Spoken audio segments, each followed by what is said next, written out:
Yo guys, what's up? This is me. I'm back dito sa ating YouTube channel na Sangkay World Talks. Guys, paki-subscribe po itong ating YouTube channel dahil dito po tayo mag-upload mga sangkay ng mga mahalagang impormasyon na nagaganap sa ating mundo.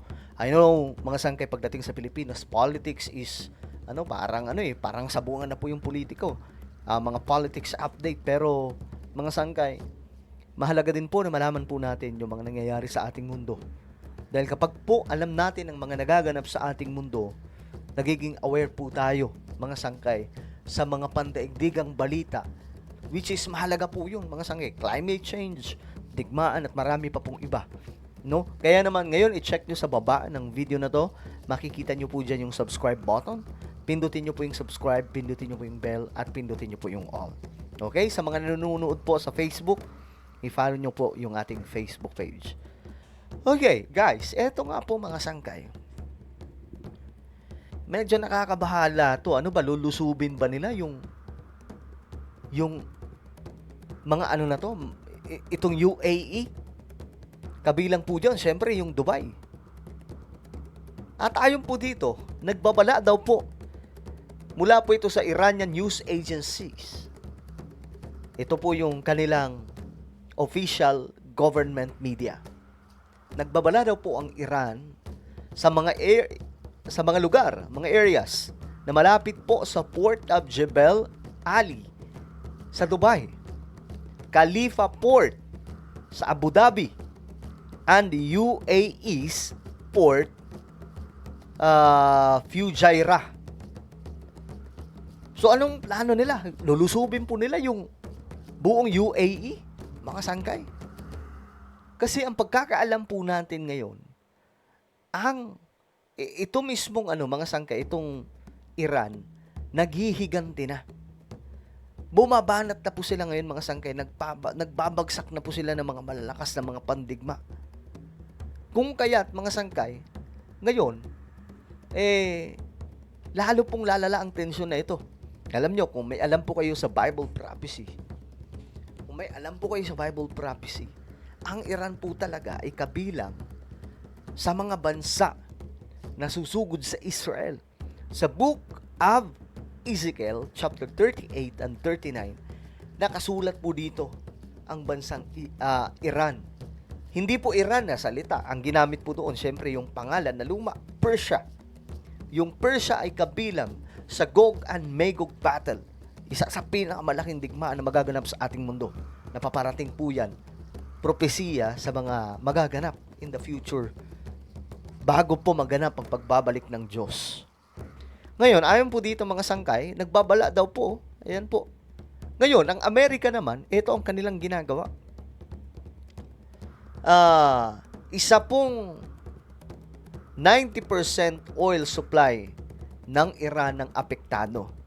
Dahil ang pinakamalaking oil facility ng Iran sa Karg Island ay pinasabog po ng Amerika. Paano nangyari yun? Binomba ng pwersa ng Amerika ang Karg Island sa Iran. Ito ang kinumpirma ni US President Donald Trump. O ayan, moments ago at my direction, sabi dito, the United States Central Command executed one of the most powerful bombing raids in the history of the Middle East and totally obliterated every military target in Iran's crown jewel, Karg Island. Naku, mga sangkay, ewan ko lang hindi magalit dito yung mga taga-Iran. Kasi di ba nga po, naalala ko, nung una daw po, may mga ilan sa mga Iran, marami, lahat po, majority ng mga Iranian, tuwang-tuwa na nilulusob po ng Amerika yung mga military bases ng Iran, yung mga military facilities, paggawa ng mga missile at kung ano-ano pa.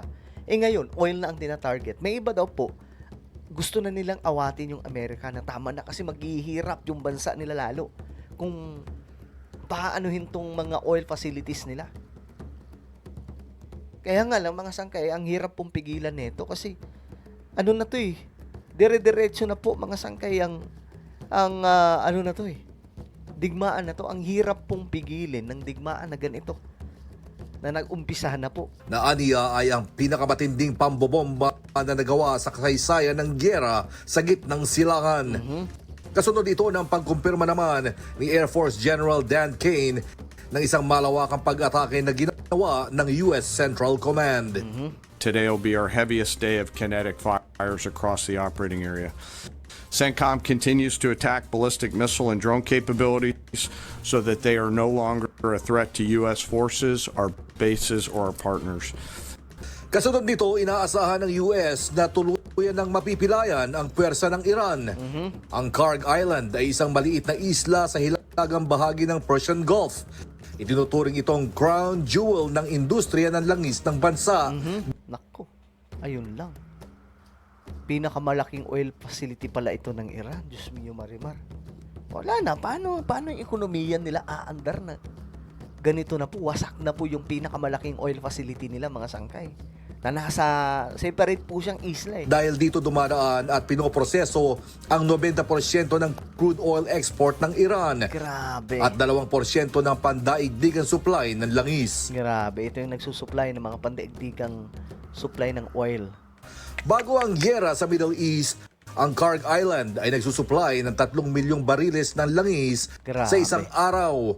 Ayon sa pahayag ni Trump, hindi nila lubusang winasak ang nasabing pasilidad, kundi isang banta. Subalit kung magpapatuloy ang Iran sa pag-antala sa pagdaan ng langis sa Strait of Hormuz, posibleng magbago ang kanyang desisyon. Ayan, mga sangkay. Sabi dito, I have chosen not to wipe out the oil infrastructure on the island. So, hindi po niya winipe out ng tuluyan. Saktuhan lang daw. However, sabi niya, should Iran or anyone else do anything to interfere with the free and safe passage of ships through the Strait of Hormuz, I will immediately reconsider this decision. Kasi ang Strait of Hormuz, mga sangkay, kaya nang sinabi ko, daanan po yan ng oil na nasa makitid na daan ng Iran at UAE. Ngayon, mga sangkay, kinuklose po yan ng Iran. Bawat daw po dadaan doon ng mga kakampi ng Amerika na kumukuha ng oil, pababagsakin nila. Ngayon, ito po yung babala ni Donald Trump. Hindi po muna nila tuluyang pinasabog ang kabuuan. Pero kapag hinaharang daw po itong Strait of Hormuz nitong Iran, baka mga sangkay i-wipe out niya yun. At tuluyan itong pasabugin. Nagpahiwatig naman si US Secretary of War Pete Hegseth sa mas malalaki pang pag-atake na hindi pa nararanasan sa nakaraan upang tuluyan ng mabuwag ang puwersa ng Iranian Islamic regime. And as the world is seeing, they are exercising sheer desperation in the Straits of Hormuz. We're on plan to defeat, destroy, disable all of their meaningful military capabilities at a pace the world has never seen before. James Bonduyan, Grabe itong nangyayari ngayon, mga sangkay, no? Well, ano po ang inyong opinion? Pabor ba kayo sa ginawa ni Donald Trump, mga sangkay? At ano po itong binabalak nila? Lulusubin ba ng Iran yung Dubai, Abu Dhabi, at ito pong buong UAE? Comment down below na po ang inyong opinion.